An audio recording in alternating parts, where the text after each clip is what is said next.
عليكم ورحمة الله وبركاته.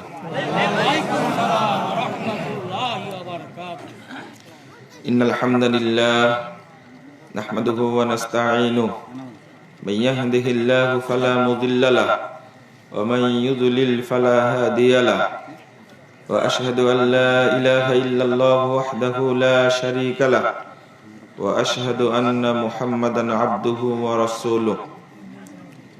أما بعد فأعوذ بالله من الشيطان الرجيم. ومن يكفر بالإيمان فقد حبط عمله وهو في الآخرة من الخاسرين. وقال تعالى: الذين آمنوا ولم يلبسوا إيمانهم بظلم أولئك لهم الأمن وهم مهتدون.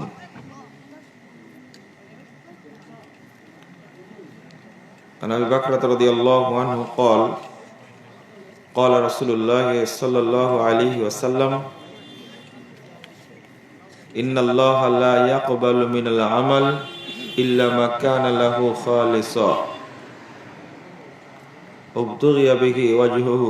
رواه النسائي بإسناد صحيح.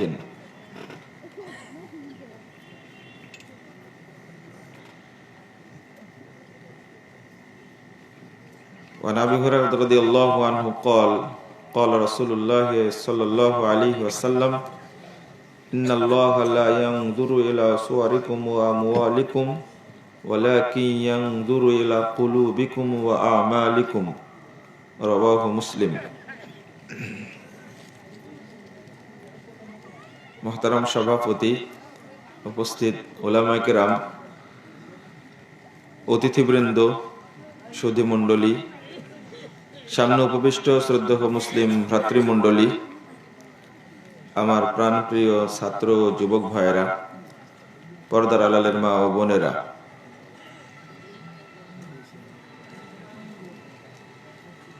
উপস্থিত সকলকে আন্তরিক অভিনন্দন জানাচ্ছি এবং আল্লাহর কাছে দোয়া করছি আল্লাহ যেন আমাদের এই মাহফিলকে কবুল করে নেন, আমিন। যে সমস্ত ভাইয়েরা পরিশ্রম করে এই মাহফিলের আয়োজন করেছেন, সময় দিয়েছেন, শ্রম দিয়েছেন, অর্থ, মেধা, বুদ্ধি ব্যয় করেছেন, এবং আপনারা যারা বিভিন্ন এলাকা থেকে এসে এই মাহফিলে শামিল হয়েছেন, আল্লাহ রাব্বুল আলামিন আমাদের আপনাদের সকলকে জান্নাতুল ফেরদাউসের মেহমান হিসাবে কবুল করে নিন।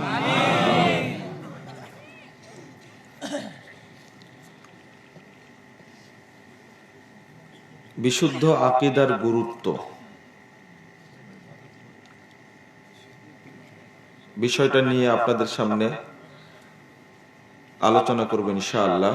ওমা তাওফীকি ইল্লা বিল্লাহ, আলাইহি তাওয়াক্কালতু ওয়া ইলাইহি উনীব। আপনারা যারা দোকানপাটে, রাস্তাঘাটে ঘোরাফেরা করছেন, তাদেরকে প্যান্ডেলে আসার জন্য এবং দিনে আলোচনা শোনার জন্য আমি বিনীত আহ্বান জানাচ্ছি। আলোচনা শুনবেন, বুঝার চেষ্টা করবেন, উপলব্ধি করবেন এবং বাস্তবে আমল করার চেষ্টা করবেন। আবার বলেন ইনশাআল্লাহ। আগে বাদাম খাওয়া ছাড়েন, তারপরে বক্তব্য ছাড়েন। সারাদিন কি করেছেন আপনারা?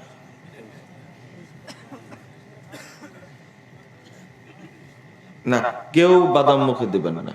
এখন আপনি স্টপ রাখেন।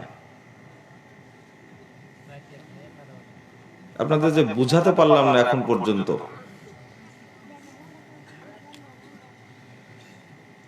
আমি আলোচনা করব, আর আপনি যদি এই টিপে টিপে বাদাম খান,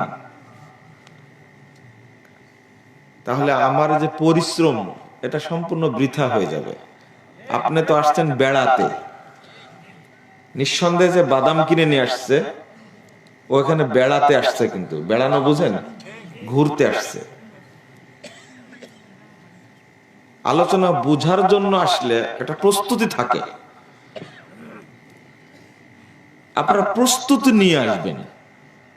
আমি একটা বক্তব্য দিয়েছি কয়েকদিন আগে, সালাতের প্রস্তুতি, আলোচনাটা শুনে নেবেন আপনারা। সালাত শ্রেষ্ঠ ইবাদত, এর পরেও রাসূলুল্লাহ সাল্লাল্লাহু আলাইহি সাল্লাম বলছেন সালাতকে তোমরা পাহারা দাও। কি করো? এটা মানুষ শুনলে আশ্চর্য হয়, সালাতকে পাহারা দেবে কি করে? জি, সালাত পাহারা দেওয়ারই জিনিস, অর্থাৎ প্রস্তুতি। পাহারা দিতে হবে কি করে, এটা যে তুলনা করেছেন রাসূলুল্লাহ সাল্লাল্লাহু আলাইহি ওয়াসাল্লাম, কথাটা 3 বার বলেছেন। তিরমিজির 51-52 নম্বর হাদিস। প্রস্তুতিটা একটু হাদিসটা অনুবাদ করলে বুঝবেন। রাসূল সাল্লাল্লাহু আলাইহি ওয়াসাল্লাম বলছেন, আমি কি তোমাদেরকে বলবো না কোন বিষয় তোমাদের পাপগুলো ক্ষমা করে দিবে এবং ওয়ারফাউদ দারাজাত, এবং মর্যাদা, অসংখ্য মর্যাদা বৃদ্ধি করে দিবে। কোন জিনিস? আলা আদুল্লুকুম, আমি কি বলে দেব না? তার মধ্যে 1 নম্বর বলছেন ইসবাগুল উযু আলাল মাকারিহ, মনের অনিচ্ছা সত্ত্বেও অত্যন্ত যত্নের সাথে পূর্ণরূপে ওযু করা। একটা ওযু করা আর ওযুটা যত্নের সাথে করা। এমনি ওযু করলেন, এর ফজিলত নাই, কিন্তু ওই ওযুটাই যদি যত্নের সাথে করেন, এটা আবার প্রশ্ন করবেন, ওযু আবার যত্নের সাথে করা, এটা বলতে কি বুঝাচ্ছেন? আমরা উস্তাদদেরকে প্রশ্ন করেছি, মান তাওয়াদ্দা ওয়া আহসানা উযুয়া, রাসূল সাল্লাল্লাহু আলাইহি ওয়াসাল্লাম ব্যবহার করছেন, আর ফজিলত কত! সেই যে ব্যক্তি ওযু করলো, ওযুটাকে ইসবাহ পূর্ণরূপে যত্ন সহকারে যথাযথ করলো, তার দুইটার মধ্যে পার্থক্য আছে না? আছে। আজান হয়ে গেছে 10 মিনিট 15 মিনিট আগে, আপনার খোঁজই নাই। একামত হয়ে যাচ্ছে, আপনার হিসাবই নাই। 1 রাকাত হয়ে গেছে, এরপরে চটপট ওযু টুজু করে জামাত ধরতে ধরতে 3 রাকাত শেষ, বাকি আছে কয় রাকাত? 1 রাকাত। যে ওযুটা করলেন, এটা কি আহসানাল ওযু? আসবাকাল ওযু? ইসবাগ না। মানে আজানের আগেই ওযু করার জন্য আপনাকে প্রস্তুতি নিয়ে থাকতে হবে, তবে রুচি সহ ধৈর্যের সাথে যথাযথভাবে ওযুটা আপনি করতে পারবেন। দৌড় দিয়ে গিয়ে জামাত ধরবেন, ওটা যত্নের সাথে ওযু হবে না। যদি করতে পারেন তাহলে কি হবে? প্রথমটা বললেন, অনিচ্ছা সত্ত্বেও, অন্তরের মানে কষ্ট সত্ত্বেও আপনি সুন্দরভাবে ওযু করলেন। 2 নম্বর হলো কাসরাতুল খুতা ইলাল মাসজিদ, অর্থাৎ বেশি বেশি মসজিদে যাওয়া। 3 ইন্তেজারুস সালাহ বাদাস সালাহ, সালাতের এক সালাতের পরে আরেক সালাতের জন্য অপেক্ষা করা, ইন্তেজার করা। জোহর পড়ে আসছেন, কিন্তু মাথায় আছে কখন যে আসরের টাইম হয়ে যায়, এইটা হলো ইন্তেজার। রাসূলুল্লাহ সাল্লাল্লাহু আলাইহি সাল্লাম বলছেন, এবার যালিকুমুর রিবাত, যালিকুমুর রিবাত, যালিকুমুর রিবাত, এটাই সালাতকে পাহারা দেওয়া, এটাই সালাতের প্রস্তুতি, রিবাত শব্দটা ব্যবহার হয় যুদ্ধের মাঠের ক্ষেত্রে। যুদ্ধের মাঠের ক্ষেত্রে ব্যবহার মানে ঘোড়ার লাগাম ধরে অস্ত্র হাতে নিয়ে সেনাবাহিনী প্রস্তুত থাকে না, কখন যুদ্ধ শুরু হবে এই অপেক্ষায় থাকার নাম হলো কি? রিবাত।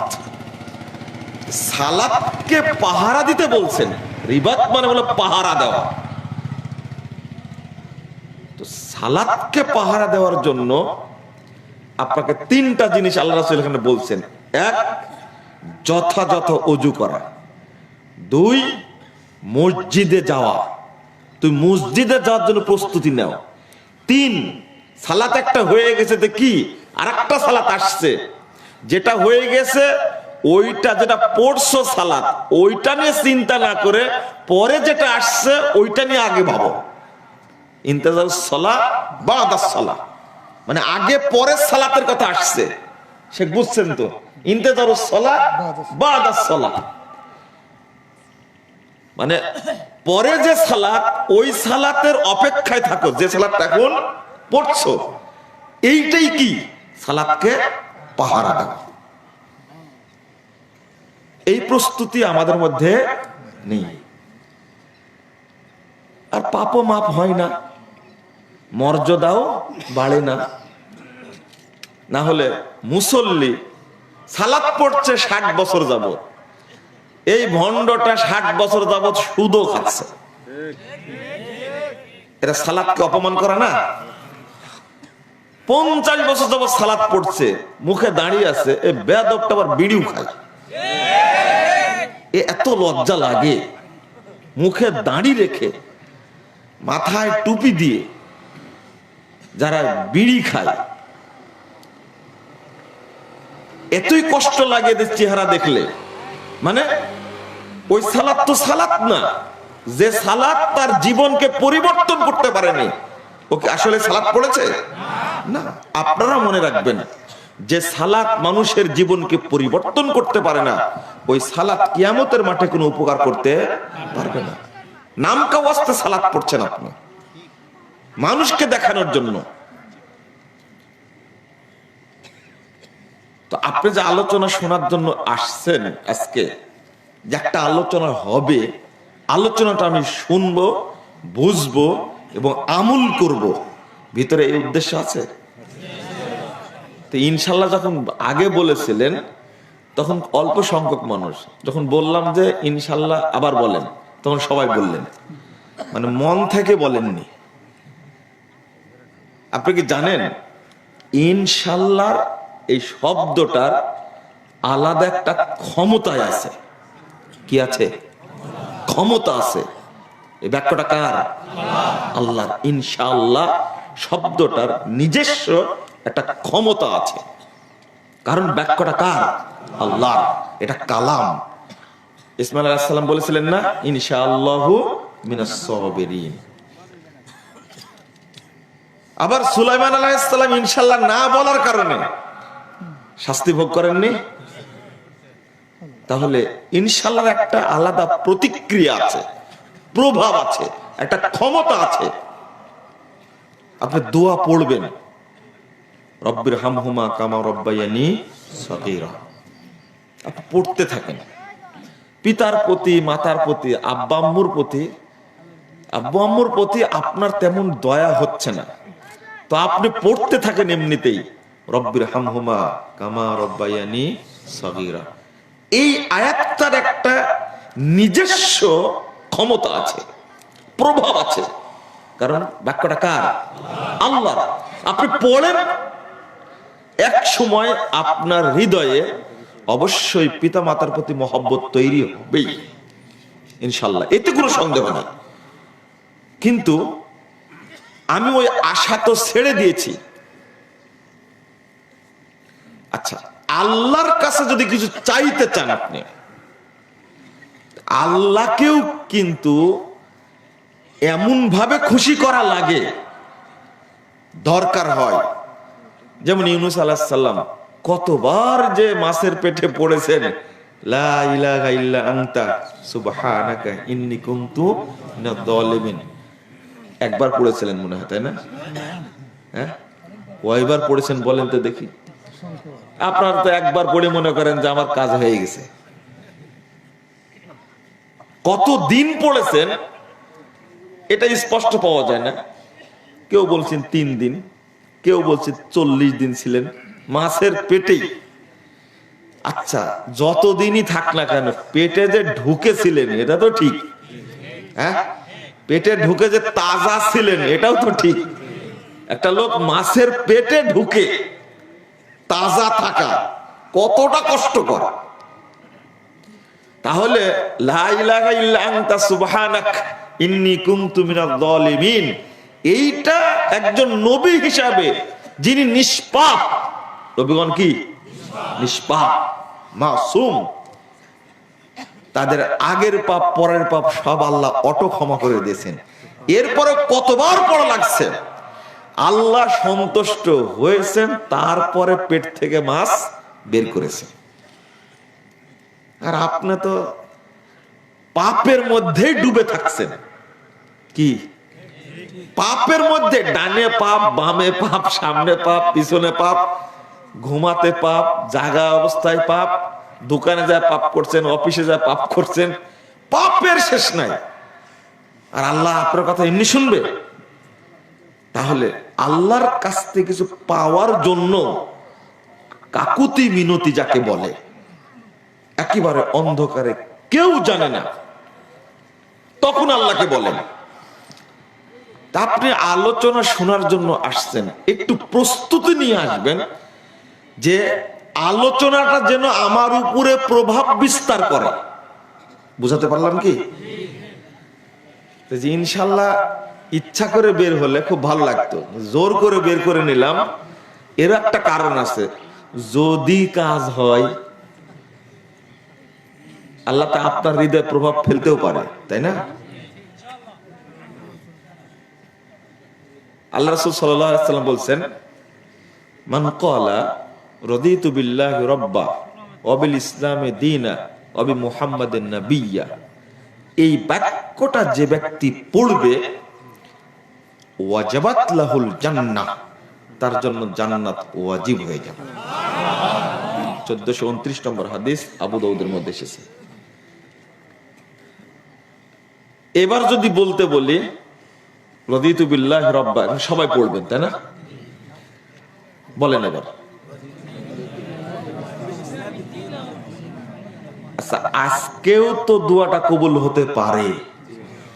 হ্যাঁ, এইটাই আপনাকে মনে রাখতে হবে। কখন যে কবুল হবে এটা কি আপনি জানেন? এই জন্য উঠতে বসতে আল্লাহকে খুশি করার জন্য আমল করতে হয়।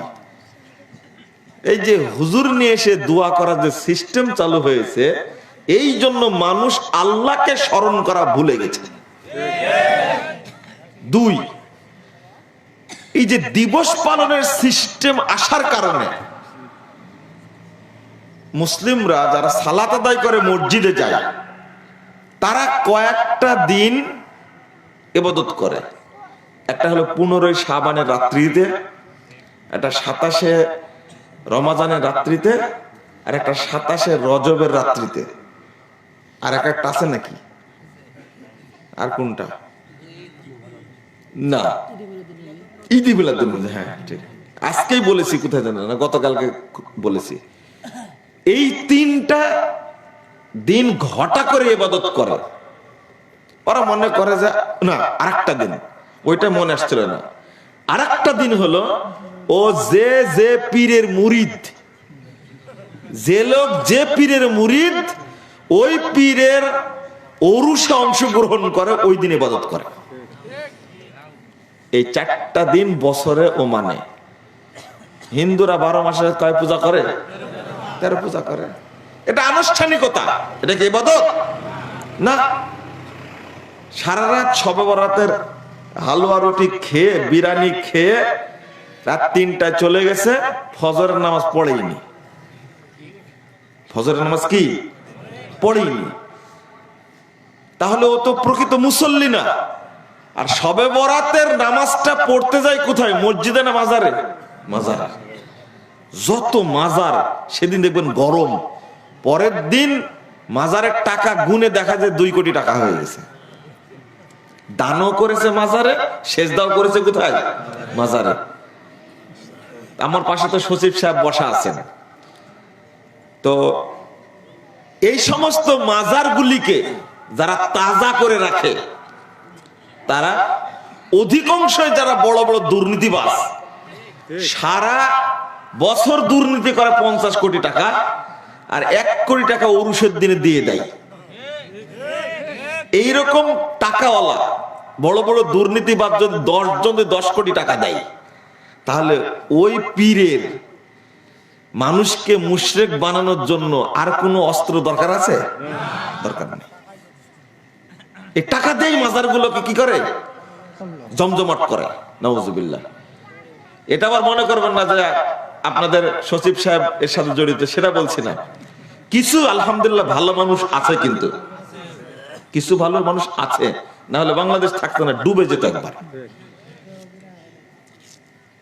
আমি ডাক্তার, ইঞ্জিনিয়ার এদের সম্পর্কে বলি যে এক একটা ইঞ্জিনিয়ার, একে ইঞ্জিনিয়ার বলবো কিভাবে? এবং জানোয়ার একবার। যত দুর্নীতি সবার মধ্যে, কিন্তু ওর মধ্যে কিছু ইঞ্জিনিয়ার আছে মাশাআল্লাহ, একজন দায়ী, তারা দাওয়াতি কাজ করে, এত পরহেজগার। কিছু ডাক্তার আছে আলহামদুলিল্লাহ, তারা শুধু দেহের চিকিৎসা করে না, মানুষের অন্তরেরও চিকিৎসা করে, ইমানেরও চিকিৎসা করে। আপনি ভাবতেই পারবেন না, সবাই খারাপ না। রমাজান মাসে একজন ডাক্তার, 2 জন 3 জন, কত ডাক্তার আমার পরিচিত আছে, তারা বই কিনে নিয়ে সারা রমাজান মাসে রোগীও দেখে, বইও বিতরণ করে। আমি নিজে সাক্ষী। তো সবাই খারাপ না, ভালো মানুষ কিছু আছে। তা আপনাদের যেটা উপলব্ধির জন্য বলবো, সেটা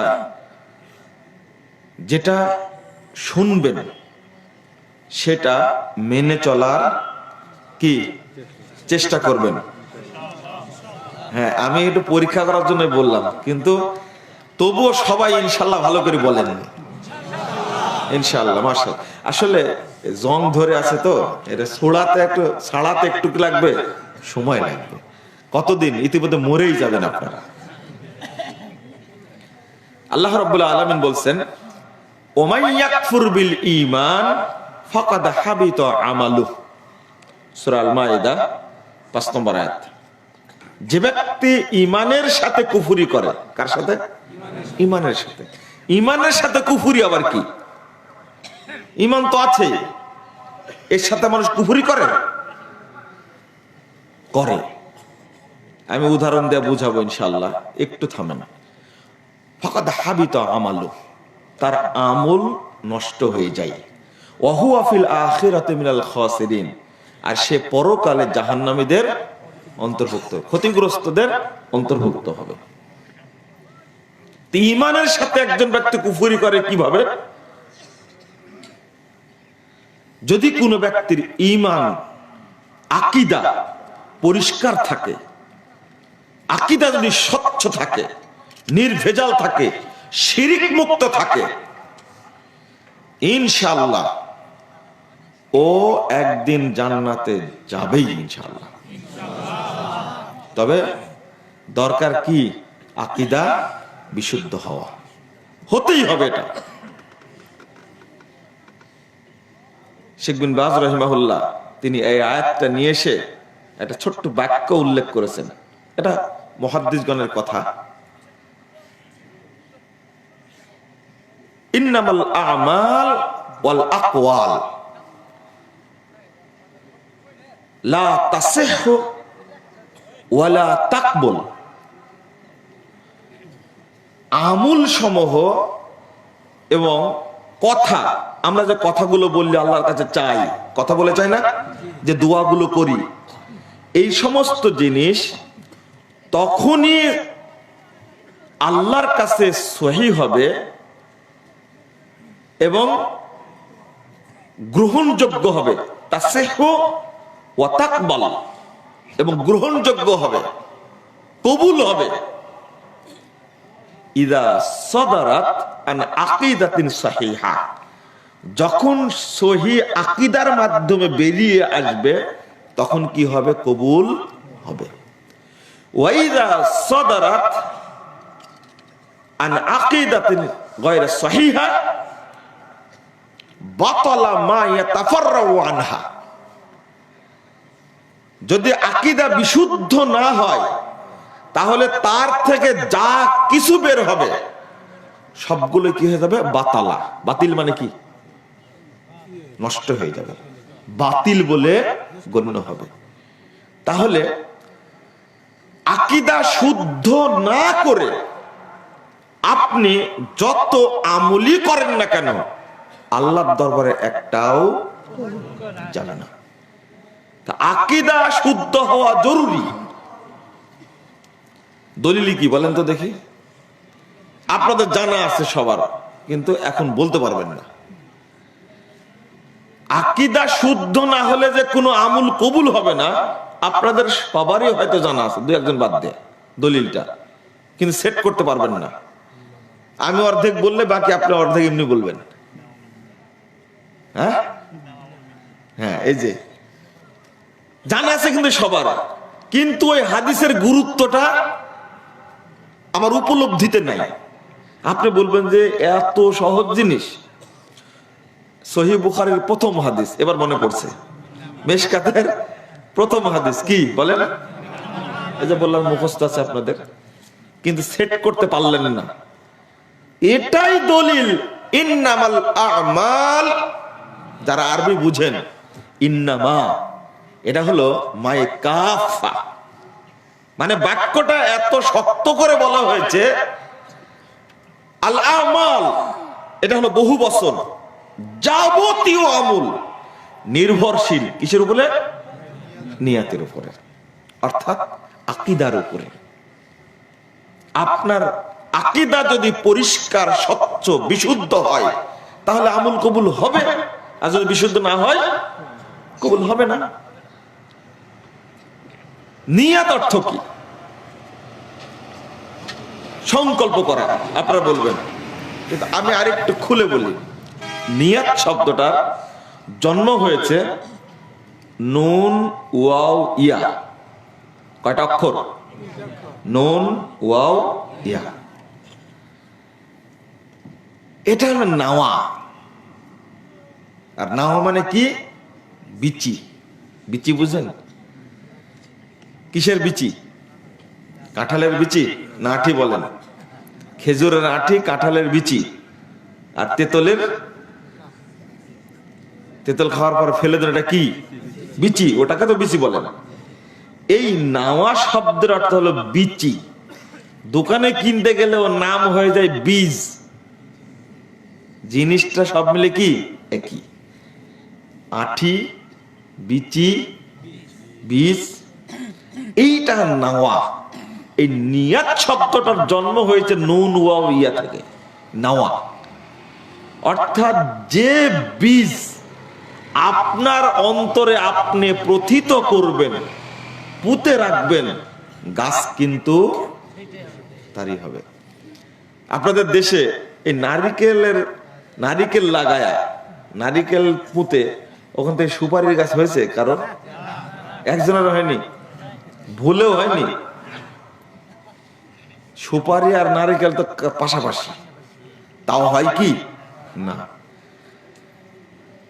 আপনি আচ্ছা জামের আঠি লাগায়া ওখান থেকে আম গাছ হয়েছে, প্রমাণ আছে? হ্যাঁ, বা কাঁঠালের আঠি লাগায় ওখান থেকে আম গাছ হয়েছে, এরকম আছে? না। আরে কোথায় আম গাছ আর জাম গাছ? কোথায় জাম গাছ আর কাঁঠাল গাছ? রাজশাহীতে ফজলি আম আর ল্যাংড়া আম, ল্যাংড়া আম আর লকনা আম এক বাগানেই থাকে, কিন্তু লকনা আমের আঁটি থেকে কোনোদিন ল্যাংড়া আম হয় না। আম একই জাতেরই, একই বাগানে থাকে, হয় না। কিন্তু আঁঠি যার, গাছ তার। আপনি এবার চিন্তা করেন যে আপনি যতই চিন্তা করেন না কেন, আপনি কিন্তু আপনার নিয়াতের খবরটা রাখেন, আর আরেকজন রাখেন, কে? আল্লাহ। আমি মুজাফফর বিন মুহসিন আজকে এখানে ব্যবসা করতে এসেছি না দাওয়াতি কাজ করতে এসেছি আমি জানি না। না, আপনারা জানেন না, আপনারা জানেন না, আমি জানি। আর কি জানেন? আল্লাহ জানেন। কিসের বিষয়টা? এই জায়গার বিষয়। আপনারা দেখতে পাচ্ছেন? আপনারা বললেন দাওয়াতি কাজ করতে আসছি, আমার চেহারা স্বরূপ দেখে, তাই না? এটা নাও হতে পারে, আমি ব্যবসা করতেও তো আসতে পারি। এখানে বক্তব্য দিয়ে 2টা টাকা দিবে, চলে যাব, আমার ডিউটি শেষ, টাকা পেয়েছি, চলে গেলাম আমি। এটা তো হতে পারে। এটা দাওয়াতের উদ্দেশ্য। এবার কথা বলতে ভয় পাচ্ছেন কেন? আমি তো উপস্থিত সরাসরি, অন্য কারো উদাহরণ দিয়েছি। তাহলে আমার নিয়াতের খবর আমি জানি, আর কি জানেন? আল্লাহ জানেন। আপনার নিয়াতের খবর কিন্তু আমি জানি না। কি জানেন? আপনি জানেন না? বলেন যে আমিও জানি, আল্লাহও জানে। তাহলে এটাই হলো নিয়াত। আর আপনি কি বলবো? ইখলাসুন নিয়াত, নিয়াতকে পরিশুদ্ধ করা কত যে গুরুত্বপূর্ণ। আব্দুল্লাহ ইবনে মুবারক রাহিমাহুল্লাহ বলেন, তাআল্লামুন নিয়াত, নিয়াতের জ্ঞান অর্জন করো, নিয়াত শিখো আগে। আপনারা বলবেন এইটা কোন কথা বললেন? নিয়াত শিখা যায় কেমনে? একজন বিখ্যাত আলেম শুধু নিয়াতের উপরে গ্রন্থ লিখেছেন 1000 পৃষ্ঠা, শুধু নিয়াতের উপরে। আলেমগণ কতবার বলে গেলেন যে নিয়াতটা, নিয়াতের শিক্ষা অর্জন করো। ফাইন্নাহু আবলাগু লিল আমাল, কারণ নিয়াত হলো আমলের পরিপূরক। রুব্বা আমালিন তুসাগগিরুহু নিয়াহ ওয়া রুব্বা আমালিন কাসীরিন, রুব্বা আমালিন কলিলিন তুসাগগিরুহু নিয়াহ। কেন নিয়াতটাকে পরিশুদ্ধ করতে হবে? কারণ হলো কারো আমল অল্প, কিন্তু নিয়াত এত ভালো, অল্প আমলের কারণে অনেক নেকি পেয়ে গেছে। আবার কারো আমল অনেক বেশি, কিন্তু নিয়াতের ত্রুটির কারণে নেকি অনেক কি হয়ে গেছে? কমে গেছে। তো সাগগিরুহু নিয়াহ, নিয়াতটাকে কি করে দিয়েছে? কমিয়ে দিয়েছে। না হলে একজন সাহাবী, সহিহ বুখারীর হাদিস 2028 নম্বর হাদিস, আপনি খুলবেন, একটু নাম্বারটা উল্টা পাল্টা হতে পারে। সহিহ বুখারীর হাদিস, রাসূলুল্লাহ সাল্লাল্লাহু আলাইহি ওয়াসাল্লাম একজন উহুদের যুদ্ধের দিনে আল্লাহ রাসূল সাল্লাল্লাহু আলাইহি ওয়াসাল্লাম বললেন যে ইন্নী ওয়াজাদতু রায়হাতাল জান্নাহ মিন ওয়ারাই উহুদ, আমি উহুদ পাহাড়ের পাশ থেকে জান্নাতের সুগন্ধি পাচ্ছি। আল্লাহু আকবার। উহুদ পাহাড়, অনেকেই বলে এটা জান্নাতি পাহাড়। আল্লাহ রাসূল বলছেন ইন্নাহু উহুদ, এটা উহুদ। নাহনু নুহিব্বুহু ওয়া ইউহিব্বুনা, উহুদ আমাদেরকে ভালোবাসে আর আমরা উহুদকে ভালোবাসি। এটা ব্যাখ্যা দেওয়ার দরকার নাই, আল্লাহই ভালো জানে, এটা আকীদার বিষয়। তো পাশ থেকে উহুদের যুদ্ধের দিনে জান্নাতের সুগন্ধি পাচ্ছেন আল্লাহ রাসূল। ইন্নী ওয়াজাদতু রায়হাতাল জান্নাহ মিন ওয়ারাই উহুদ। তখন একজন মুশরিক ব্যক্তি খেজুর খাচ্ছে, তো বলছে আমি যদি এখন ইসলাম গ্রহণ করি তাহলে কি আমি জান্নাতে যেতে পারবো? তখন আল্লাহ রাসূল বলছে হ্যাঁ। এই কথা বলা মাত্রই কালেমা শাহাদাত পড়ে নিলেন, হাতের যে খেজুর সেগুলো ফেলে দিলেন, মুখে যে খেজুরটা শুকনা খায় খেজুর চিবাচ্ছিলেন এটা তিনি ফেলে দিলেন, যুদ্ধে অংশগ্রহণ করেছেন, যুদ্ধে শহীদ হয়ে গেছেন। রাসূল সাল্লাল্লাহু আলাইহি ওয়াসাল্লাম বলছেন আমিলা কলিলা ওয়া উজিরা কাসীরা, আরে অল্প আমল করেছে কিন্তু নেকি অনেক বেশি পেয়েছে। কারণটা কি বলেন তো দেখি? এই হাদিসটাকে তিনি যেভাবে বিশ্বাস করেছেন যে জান্নাতের সুগন্ধি পাচ্ছেন আল্লাহ রাসূল, মানে উহুদের যুদ্ধের দিনে জান্নাতকে একবারে কাছে নিয়ে আসা হয়ে গেছে। আল্লাহু আকবার। এই বিশ্বাসটা তার মধ্যে তৈরি হওয়ার কারণে আল্লাহ রাসূল বললেন আমিলা কলিলা ওয়া উজিরা কাসীরা, অল্প আমল করেছে নেকি পেয়েছে অনেক বেশি। এটা নিয়তের বদৌলতে, বরকতে। নিয়তটা আপনি বুঝেন। এক, যে নিয়াত, প্রথমত নিয়াত আপনার কি বলবো, নিয়াতটা পাকাপুক্ত, নিয়াতটা পাকাপুক্ত এইটা বলার তো সুযোগ নাই, কারণ আঠিটাই পচা। কি আঠিটাই গাছ হওয়ার কোনো সম্ভাবনা নাই। আপনারাই তো বুঝেন, আপনি জমিতে যে আলু তৈরি করেন এইটা লাগালেই তো হয়, কিন্তু কৃষি অফিস থেকে আলু নিয়ে আসেন কেন? বীজটা ভালো তাই, তাই না? আপনারা মনে হয় কি তৈরি করেন, এলাকায় কি তৈরি হয়? ধান, তাই না? আচ্ছা, ধান, ধানের কথাই বলি। যে ধানটা আপনি চারা তৈরি করবেন, নিঃসন্দেহে এই ধানটাকে আপনি টার্গেট করে রাখেন, ঠিক টার্গেট করে রাখেন যে এই ধানের চারাটা যদি আমি লাগাই তাহলে ধানের ফলনটা কি হবে, এই চিন্তা মাথায় থাকে কেন? ঠিক আমরা রাজশাহীর মানুষ আম চাষ করি, আলু চাষ করি, আলু তো নিজের কাছে আছে, বাড়িতে আছে, ওই আলু কিন্তু জমিতে নিয়ে যায় না লাগানোর জন্য, নিয়ে আসে যেটা যত্ন করে রাখা আছে সেটা। কারণটা কি? হ্যাঁ, তাহলে ওই বীজটাও যে ভালো হওয়া লাগবে ওই চিন্তা আপনি করতে হবে না? অর্থাৎ যার নিয়ত যত পরিষ্কার তার আমলের নেকি তত বেশি। এইটা বুঝাতে চাইলাম আপনাকে, ওই জন্য এই উক্তিটা বললাম যে অনেক আমল বেশি, আমল বেশি, কিন্তু নিয়তের কারণে নেকি কি হয়ে গেছে, অল্প হয়ে গেছে। আমাদের যেন এমনটা না হয়, প্রথমত নিয়তটাকে চেষ্টা করব ওই বীজটা যেন কি হয় না, যে গাছ চাচ্ছি বীজ যেন কি না না ভালো না, ওই গাছেরই যেন হয়। বুঝেছেন কথা কি? আমি যে গাছ লাগাতে চাচ্ছি সেটা যেন হয়, না হলে তো মাছের পোনা ছাড়ার মতো হবে। আপনি মনে করেন যে পোনাগুলো ছাড়লাম সবগুলো রুই মাছ হবে, তো পরে দেখছেন রুই তো নাই, সবগুলো গ্লাস কাপ হয়ে গেছে, লাভ হবে না লস হবে? তাহলে ওই পোনাটা ছাড়ার সময় আপনার কি করতে হবে, খেয়াল রাখতে হবে। অনেকেই মনে করে যে হ্যাঁ আমি 5000 পিস রুই মাছ ছেড়ে দিয়েছি, 5000 না পেলে আমি 4000 পাবো, ধরতে যায় দেখো বড় হয়ে গেছে, তখন একটাও রুই নাই, লাভ কি হলো?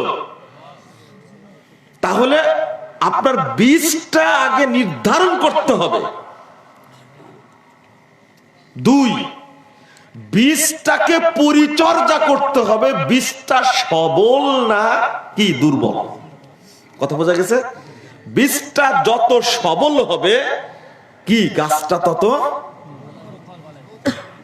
ফল ভালো হবে, ফলনশীল হবে।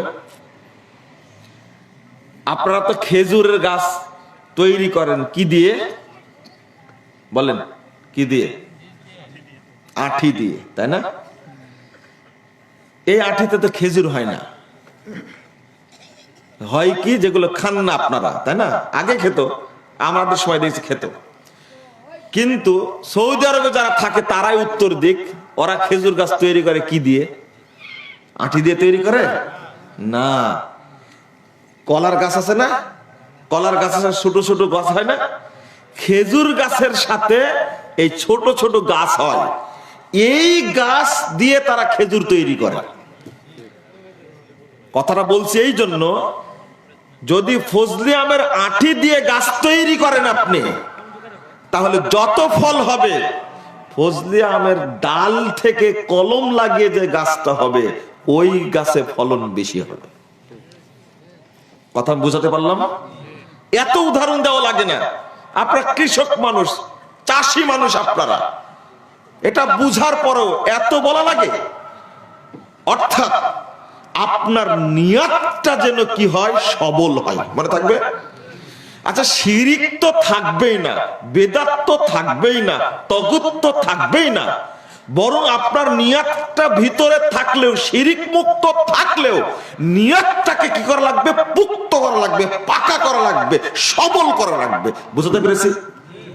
তাও বুঝেননি আপনারা, খুব কঠিন। এইটা যদি বুঝানো যায়, ইনশাআল্লাহ বাংলাদেশে খুব তাড়াতাড়ি শিরিক বিদআত দূর হবে ইনশাআল্লাহ, বাংলাদেশ থেকে, ইনশাআল্লাহ। কিন্তু এটা বুঝাতে আমরা অনেক সময় কি হই? অক্ষম হই। এবার বলি আপনাদেরকে, প্রথম বলছি আপনার বিজি নাই, কি নাই? মানে শিরিকে আক্রান্ত হয়ে ওটা কি হয়ে গেছে? নষ্ট হয়ে গেছে, নষ্ট হয়ে গেছে, নষ্ট হয়ে গেছে। মন খারাপ করবেন না। ইমানের পরিচয় একটা বক্তব্য আছে আমার, ওই বক্তব্যটা শুনে দেখবেন। আপনারা তো দাবি করছেন মুমিন, কিন্তু ইমানের আলোচনা শুনলে মনে হবে যে আমি ইমানদার না, বেঈমান। আমি মনে হবে কি? বেঈমান। আমি ইমান বৃদ্ধি পাওয়ার কথা আলোচনা না করে প্রথম বলি ইমানই নাই। কি নাই? ইমানই নাই। তারপরের প্রসঙ্গ হলো যে ইমান কম না বেশি। তারপরের প্রসঙ্গ হলো যে ইমানটার পাওয়ার আছে কিনা। তারপরের প্রসঙ্গ হলো যে আপনি স্বাদ পাচ্ছেন কিনা ইমানের। আমি কি বুঝাতে পারলাম বিষয়টা? প্রথম প্রসঙ্গ মনে মাথায় ঢুকছে না, এই জন্য তো বলেছে যে প্রস্তুতি নিয়ে আসবে আলোচনা শোনার জন্য। এক নম্বর, ইমানই নাই। কারণ আগুনের সাথে পানি মিক্সার করলে মিক্সার হবে? হ্যাঁ, তাহলে শিরিকের সাথে তাওহীদ একত্রিত করলে তাওহীদ থাকে? তো আপনার ইমানই তো নাই। দুই, যার ইমান আছে এর ইমানটা থাকলেও পাওয়ারলেস। কি? পাওয়ারলেস। এই পাওয়ারলেস থাকার কারণে, পাওয়ার না থাকার কারণে, এই লাইটটা যদি ভোল্টেজ কম হয় আলো দিবে? তো পাওয়ারলেস ইমান দ্বারা আপনাকে সালাতে উৎসাহিত করবে না, সিয়ামে উৎসাহিত করবে না, নফল সিয়ামে উৎসাহিত করবে না, ভালো কাজে উৎসাহিত করবে না, সত্য কথা বলা উৎসাহিত করবে না। যত পাওয়ার বেশি হবে ইমানের, তত দিনই কাজের প্রতি আপনাকে উৎসাহিত করবে। কারণ এই ভোল্টেজ যত বেশি হবে আলো তত বাড়বে। এক হতো পাওয়ারলেস। দুই নম্বর হলো যদি পাওয়ারফুল হয় তবেই আপনি ইমানের স্বাদ পাবেন। জীবনে তো পাননি স্বাদ, পেয়েছেন কি? একজন হাত তোলেন তো, ইমানের স্বাদ পেয়েছেন আপনি? অত সহজ না স্বাদ পাওয়া। ইমানের স্বাদ কখন পাবেন আপনি? আল্লাহর কাছে যেটা দাবি করেছেন আপনার ইমান নিয়ে, আল্লাহ আপনার দাবি কবুল করেছেন, তখনই স্বাদ পাবেন আপনি। এটাই হলো ওজনের স্বাদ। তখন আপনি সেজদা করে তৃপ্তি পাবেন, তখন আপনি সালাতে তৃপ্তি পাবেন। সবার অভিযোগ, অধিকাংশ মানুষেরই অভিযোগ, আমি সালাত পড়ি, সেজদা করি, তৃপ্তি পাই না। জোহর সালাত পড়তে আমার 4 মিনিট সময় লাগে মাত্র। কয় মিনিট? 72 মেজা বসে থাকে আধা ঘন্টা, আর জোহর সালাত 4 মিনিট পড়তে 4 মিনিট। জোহর সালাত 4 রাকাত পড়তে কয় মিনিট লাগাই? 4 মিনিট লাগাই। আপনি চিন্তা করেন, সালাতের মধ্যে মন আছে? সবারই অভিযোগ, আমার মনটা বসে না, চোখে পানি আসে না, সেজদা দিয়ে বেশিক্ষণ থাকতে পারি না। ওষুধ কি? এই দেখেন, মানে এই লোকটার মধ্যে কি নাই? ইমানের স্বাদ, মানে ইমানই নাই। তারপরে তো ইমানের কম বেশি, তারপরে পাওয়ারফুল, তারপরে স্বাদ। কেন বললাম কথাটা? ইমানই নাই। এবার আসুন, আপনার আকীদার সাথে শিরিকের মিশ্রণ হয়েছে। কিসের? শিরিকের। আল্লাহ বলছেন সূরা আনাম 82 নম্বর আয়াত, আল্লাযীনা আমানু ওয়া লাম ইয়ালবিসু ঈমানাহুম বিযুলমিন উলাইকা লাহুমুল আমনু ওয়া হুম মুহতাদুন। প্রথম আয়াতটা বললাম যে ঈমানের সাথে কুফরি। ঈমানের সাথে কি? কুফরি। এটা কি? এটা আয়াতটা শুনে নেন। যারা ঈমান এনেছে আর ঈমানের সাথে শিরিককে মিশ্রণ করেনি, কি? শিরিক। শিরিককে কি করেনি? মিশ্রণ করেনি। উলাইকা লাহুমুল আমনু ওয়া হুম মুহতাদুন। তারা আল্লাহর পক্ষ থেকে পৃথিবীতে নিরাপত্তা পাবে, কিয়ামতের মাঠেও নিরাপত্তা পাবে। আলহামদুলিল্লাহ। একটা শর্ত, তুমি ঈমান এনে শুধু শিরিক করো না, আমি আল্লাহ তোমাকে নিরাপত্তা দান করব। আপনি ভাবতে পারছেন কত বড় ওয়াদা? তারপরে বলছেন কি? ওয়া হুম মুহতাদুন, তারাই হলো হেদায়েত প্রাপ্ত। আল্লাহু আকবার। আল্লাহ সার্টিফিকেট দিচ্ছেন, ঈমান এনেছে। একটা শর্ত বান্দারা আমার, একটা শর্ত শুধু তোমাদের সাথে, তোমরা ঈমান আনবে আর ঈমানের সাথে শুধু শিরিকের মিশ্রণ করবে না, তাহলে দুনিয়াতে নিরাপত্তা দিব, আখিরাতে নিরাপত্তা দেব। তোমাদের সার্টিফিকেট দিলাম, তোমরাই হলে হেদায়েত প্রাপ্ত। আমরা আল্লাহর এই কথাকে রাখতে পারিনি। কেন? আমরা গর্বের সাথে বলছি বাংলাদেশের 92% মানুষ মুসলমান। আমি বুঝতে পারি না যে মুসলমান কোনটা আর মুনাফিক কোনটা। আল্লাহ আমাকে মাফ করুক, আমার কথায় ভুল হলে আল্লাহ যেন আমাকে মাফ করে। কারণ হলো মুনাফিক আর মুসলিম 92% মানুষ, শতকরা 92 জন মানুষ যদি মুসলিম বাংলাদেশে হয়, তাহলে সাধারণ কয়েকটা নাস্তিক মার্কা তাগুত এতগুলো মুসলিমের উপরে মরা লাশের মতো ভর করে আছে কেন? উত্তর দেন আপনারা। আমার প্রশ্ন তো ওই জায়গায়, ওমাই ইয়াকফুর বিল ঈমান, তুমি ঈমান এনেছো কিন্তু কুফরি করেছো, ঈমানের সাথে বেঈমানি করেছো, ঈমানের সাথে তুমি মুনাফিকি করেছো। কারণ তুমি লা ইলাহা ইল্লাল্লাহ পড়ো, তবে মাজারে বসে, তোমার চেয়ে বড় মুনাফিক আর কে হতে পারে? ডুগডুগি বাজানো বলে লা ইলাহা ইল্লাল্লাহ। আমার খুব কষ্ট লাগলো, এই ছেলেটা গান গাচ্ছিল, দুইটা গান বাতিল করে দেয়, পরেরটা গাতে বললাম, ও যা শুরু করলো। কেন? আপনারা তো বুঝেন না, এই যে গানের সংস্কৃতির মাধ্যমে যেভাবে শিরিকের জন্ম হচ্ছে, আগামী দিনের প্রজন্ম যে কি হবে আল্লাহ বাকি ভালো জানে। আমার এক উস্তাদকে বলেছিলাম, মঞ্চে বসে আছেন, গান গেয়ে চলে গেল, হাসবি রব্বি জাল্লাল্লাহ। তারপরে কি বলছে? মাফি কলবি গায়রুল্লাহ, লা মাওজুদা ইল্লাল্লাহ, লা মাকসুদা ইল্লাল্লাহ, লা মাহবুবা ইল্লাল্লাহ, লা নাখাফু ইল্লাল্লাহ। লা ইলাহা ইল্লাল্লাহর যে অর্থ, এই বাক্যগুলোর মধ্যে একটাও নাই। সে কাছে নাই, একটাও নাই। আপনি ভাবেন, একটু চিন্তা করেন। মাফি কলবি গায়রুল্লাহ, গায়রুল্লাহ, মাফি কলবি গায়রুল্লাহ, তুমি এই অর্থ করলে কেন? দলিল হলো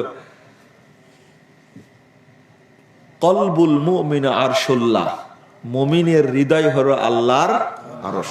তওবা তওবা, নাউজুবিল্লাহ। বলেন, জোরে বলেন নাউজুবিল্লাহ। এখানে কৃপণতা কেন? গানটা খুব সুন্দর, তাই না? অন্তরে খুব কষ্ট হচ্ছে, তাই না? একজন আমাকে ফোন দিয়ে বলছেন যে এইভাবে প্রকাশ্যে না বলে ওদেরকে জানালেই হতো।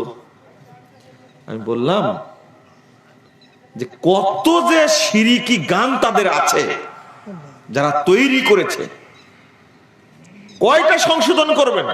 একটা বলে দিচ্ছি এই উদ্দেশ্যে, বেদাতির কোরআন তেলাওয়াত যেহেতু নিষিদ্ধ, কোরআন তেলাওয়াত শোনা যেহেতু নিষিদ্ধ, তো বেদাতির গান শোনা কি জায়েজ? বক্তব্য শোনা কি জায়েজ? ইলম নেওয়া কি জায়েজ? তাহলে লা মাকসুদা ইল্লাল্লাহ, এটাও আল্লাহর যে আকার আছে, আল্লাহর যে সিফাত আছে, আল্লাহর হাত আছে, আল্লাহর চোখ আছে, আল্লাহ রাব্বুল আলামিনের যে পায়ের গুছা আছে, আল্লাহর রাব্বুল আলামিনের যে পা আছে, এটা স্বীকার করবে না। এই জন্য বলছে কি লা মাকসুদা ইল্লাল্লাহ। মাকসুদা অর্থ করেছেন কোন জায়গায়? তাফসিরে জালালাইনে অর্থ করেছে ভুল।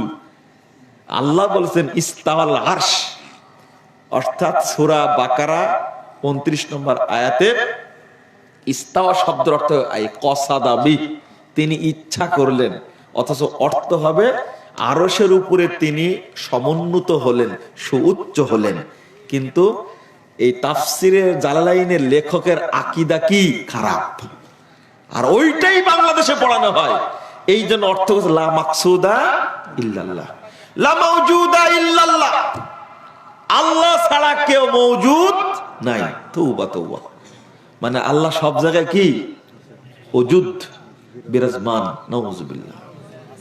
কোথায় কালেমার অনুবাদ করতে গিয়ে কালেমার 12টা বাজাইছে, 12টা বাজাইছে। এটা গানের মধ্যে কিভাবে তৈরি করছে, আর ডুগডুগি বাজাচ্ছে কোথায়? এটা বসে বাজারে।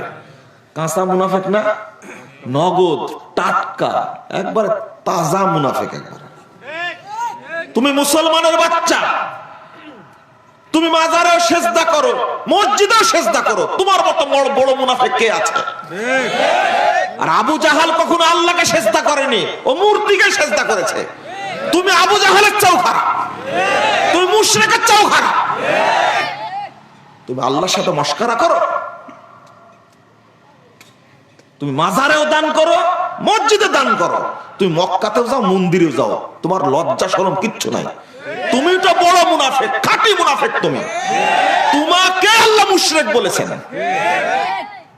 আল্লাহ বলছেন ওমা ইউমিনু আকসারুহুম বিল্লাহ ইল্লা ওয়া হুম মুশরিকুন, সূরা ইউসুফ 106 নম্বর আয়াত। আমি এখানে বলি কিসের 90% মুসলমান, কিসের 90% মুসলমান বলি, কিসের 92% মুসলমান বলি? আগে বেটা আকীদা ঠিক করো। আল্লাহ কেন তোমাদের উপরে এই মরা লাশকে, দুর্গন্ধ পচা লাশ তোমাদের মাথার উপর চাপা রাখছে কেন? গুটি কয়েক নাস্তিক মিলে বাংলাদেশটাকে মানে ধরে রাখছে এমন ভাবে। ইসলামের জাত শত্রু, এ দেশের জাত শত্রু, এ দেশের স্বাধীনতার শত্রু। ওই নাস্তিক গুলো কখনো চাই না বাংলাদেশ স্বাধীনতাটা ইসলামের ভিত্তির উপরে প্রতিষ্ঠিত থাকুক, এটা তারা চাই না।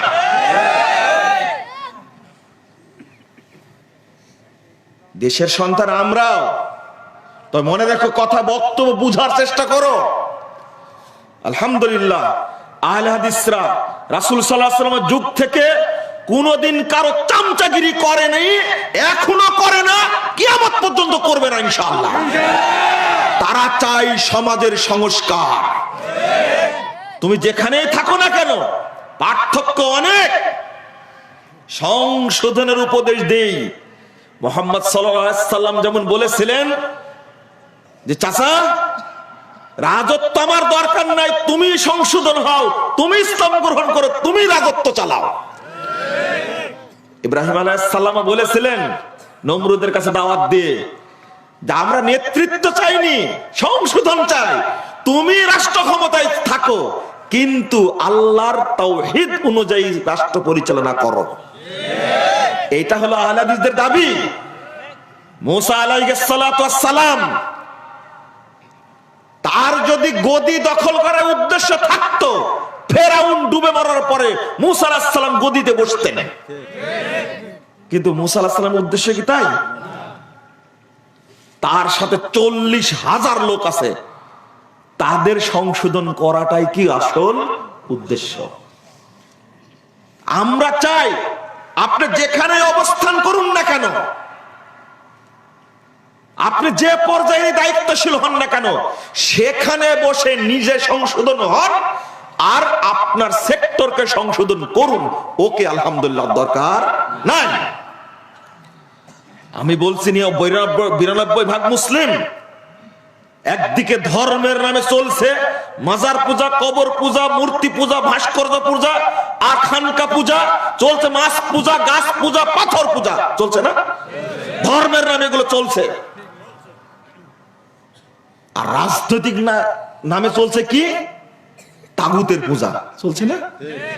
ওরা শুধু পূজা করে, শুধু পূজা করে না, ওরা শিরিক উৎপাদন করে, ওরা চাষ করে, ওরা শিরিকের পরিচর্যা করে।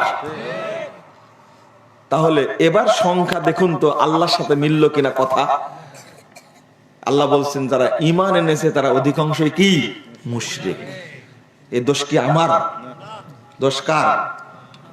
দোষ কি আল্লাহর? এটা তুমি দোষ আমার দেয় কি করবে? আমার এই বক্তব্যের কারণে যদি আসামি করো আমাকে, তো 1 নম্বর নাম আসামি হবেন আল্লাহ।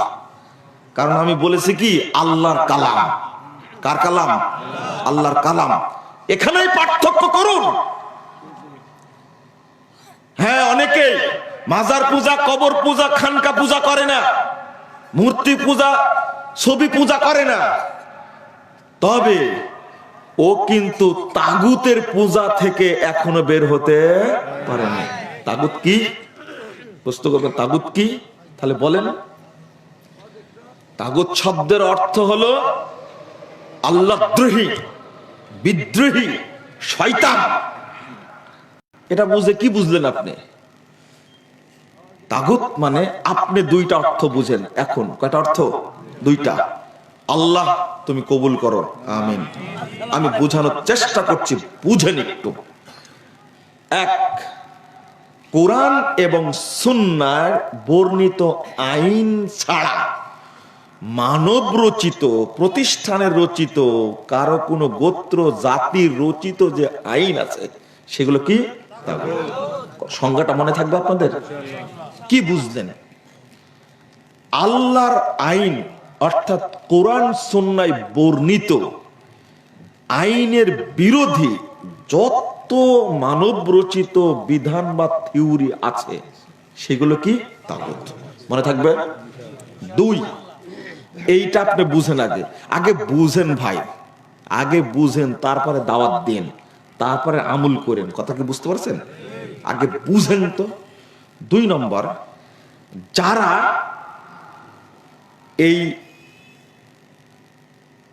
আল্লাহদ্রোহী, কোরআন সুন্নাহ বিরোধী আইন বা বিধানের পরিচালক, যারা পরিচালনা করে, তারা কি? তাগুত। মনে থাকবে? এবার বুঝেননি এখনো? এবার আল্লাহর কথা শুনুন। 256 নম্বর আয়াত সূরা বাকারা। ওমাই ইয়াকফুর বিল ঈমান লা ইকরাহা ফিদ-দীন। তারপরে বলছেন কি? ওমাই ইয়াকফুর বিত-তাগুত ওয়া ইউমিন বিল্লাহ ফাকাদ ইসতামসাকা বিল উরওয়াতিল বুসকা। আপনাদের উপর কি কঠিন হয়ে যাচ্ছে আলোচনা?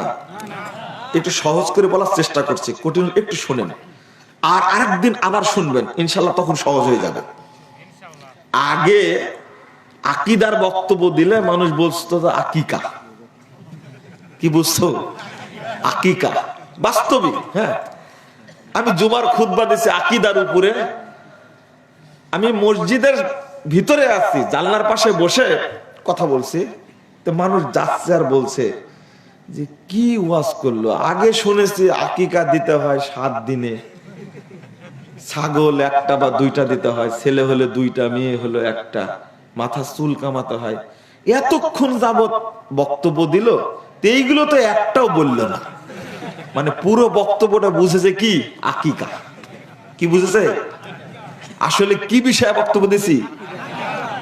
এখন তো আর সমস্যা নাই, তাই না? আলহামদুলিল্লাহ, এখন তো বুঝেছেন। আলহামদুলিল্লাহ, আলহামদুলিল্লাহ। এখন মানহাজ সম্পর্কে কথা বলি। বলছে আমরা তো মাযহাব মানি না, এই মাযহাবের আলোচনা করার কি দরকার? আসলে আলোচনা কি মাযহাব সম্পর্কে করেছি? কি মানহাজ সম্পর্কে করেছি? কি বলেন, ভালো করে উচ্চারণ করেন তো। মানহাজ। মানহাজ ঠিক করুন। মানহাজ ঠিক না করার কারণে তো সমস্যা। মানহাজের বক্তব্য অন্যদিন শুনেন আপনারা। তো আলোচনা যেটা শুনছেন সেটা বুঝেন ইনশাআল্লাহ। আজকে শুনলেন না, আরেকদিন কোথাও শুনবেন, আরেকটু হালকা হবে ইনশাআল্লাহ, তাই না? নিরাশ হবেন না, নিরাশ হবেন না। আর গালিগালাজ করবেন না যে মুজাফফর খালি কঠিন কঠিন কথা বলে, বোঝা যায় না, এই বক্তব্য শোনারই দরকার নাই। ইনশাআল্লাহ বুঝবেন। আল্লাহ তুমি মানুষের দিলটাকে খুলে দাও, তাদের ব্রেনকে খুলে দাও। আল্লাহ তুমি তাদেরকে তাওহীদ বুঝার তৌফিক দান করো। আল্লাহ তুমি তাগুত বুঝে বর্জন করার তৌফিক দান করো। আল্লাহ তুমি তাদেরকে মানহাজ বুঝার তৌফিক দান করো। তাদের অন্তরটা খুলে দাও, তাদের ব্রেনটাকে খুলে দাও। আল্লাহ বাংলাদেশের মানুষ যেন তাওহীদ বুঝে সেইভাবে তুমি তাদেরকে কবুল করো, তাদের অন্তরটাকে খুলে দাও। আমিন ইয়া রাব্বাল আলামিন। তো শুনেন, দেখো তো কে কথা বলছে।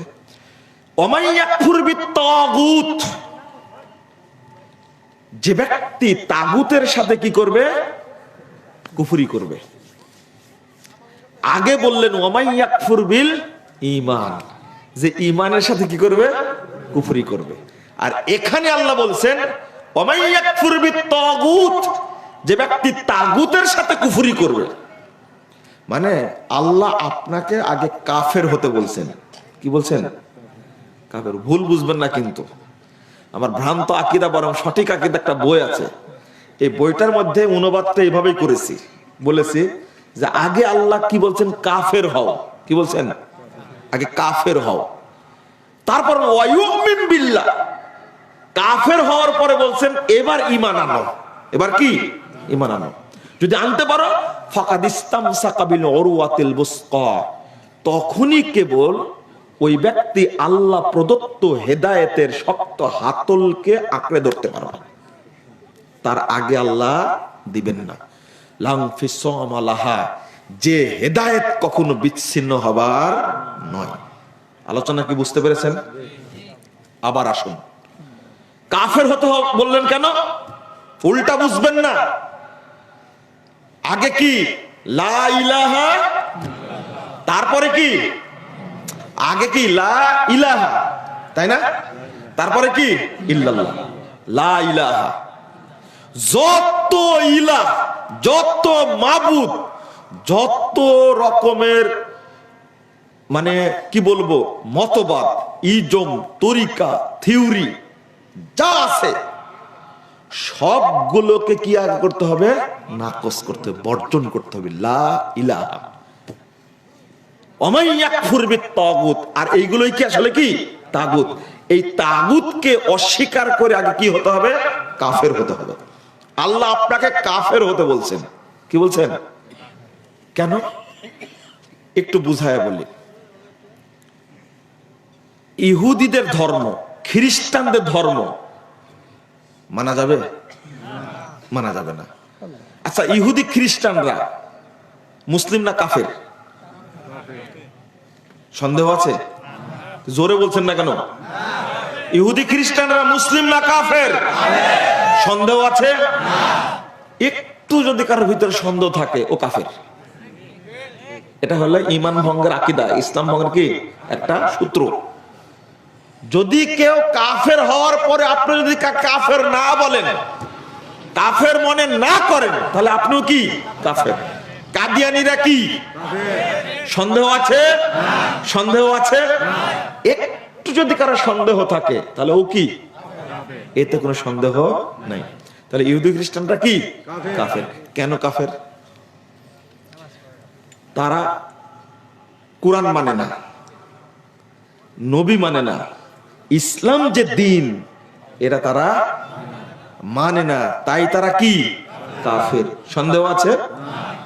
আর আমাকে আল্লাহ কাফের হতে বলছেন কেন? তুমি প্রতিষ্ঠিত মানুষের তৈরি করা যত মাবুদ আছে সবগুলোকে অমান্য করো, যত মতবাদ আছে সবগুলো কি করো? অমান্য করো। সবগুলো, যত থিওরি, যত ইজম, যত তরিকা, যত মাযহাব, যত পথ, যত মত মানব রচিত, সবগুলোকে তুমি কি করো? আগে অস্বীকার করো, আগে কাফের হও। এবার সবগুলো অস্বীকার করে আমি কি কাফের হলাম।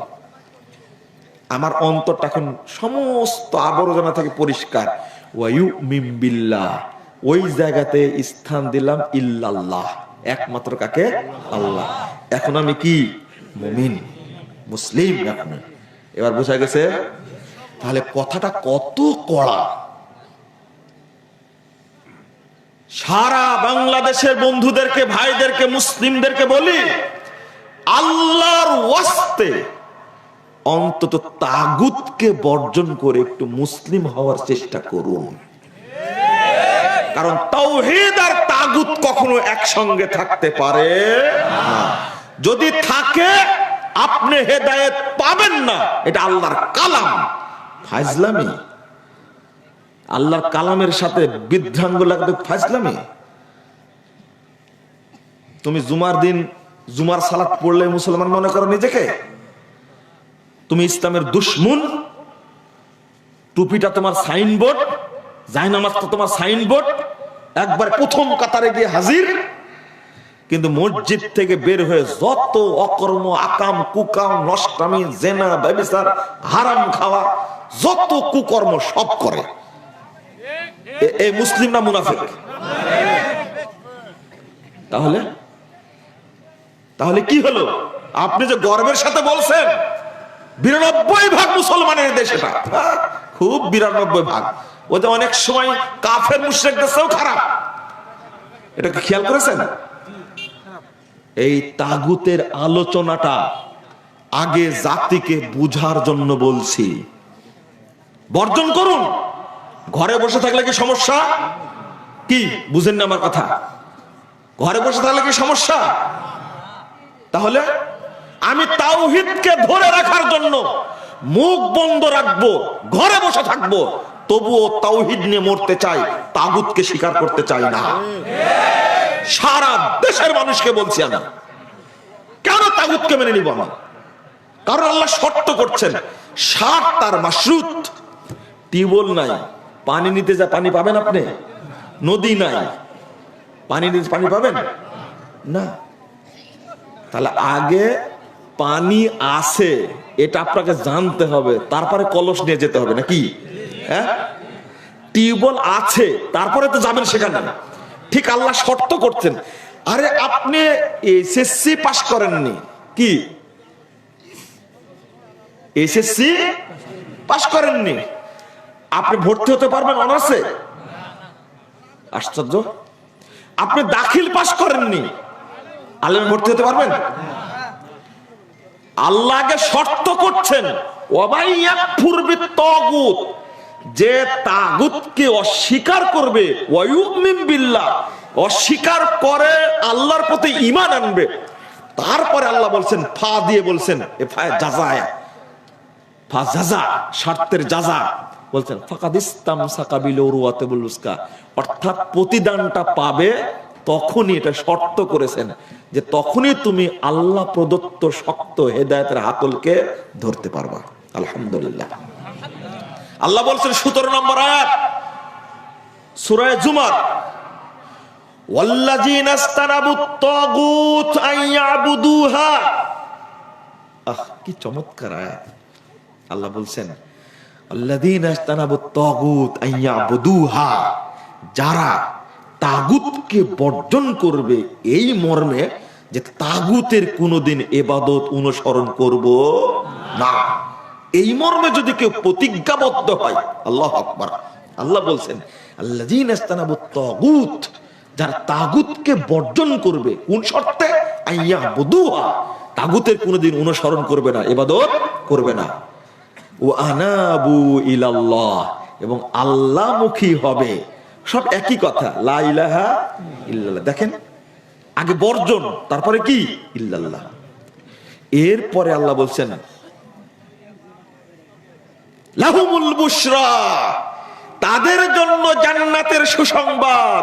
ফাবাশশির ইবাদ, হে মুহাম্মদ, এই তাগুত বর্জনকারী এই সমস্ত বান্দাদেরকে তুমি আমার পক্ষ থেকে জান্নাতের সুসংবাদ দিয়ে দাও।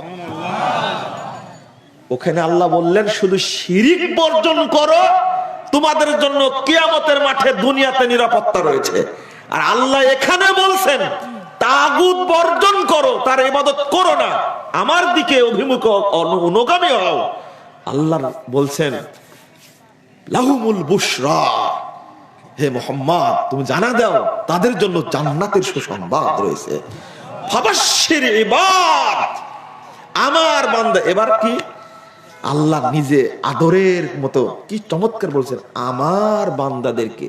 ফাবাশশির ইবাদ, ভাষাটা ছিল ইবাদি, ফাবাশশির ইবাদ, আমার বান্দাদেরকে তুমি জান্নাতের সুসংবাদ দিয়ে দাও। আল্লাহু আকবার।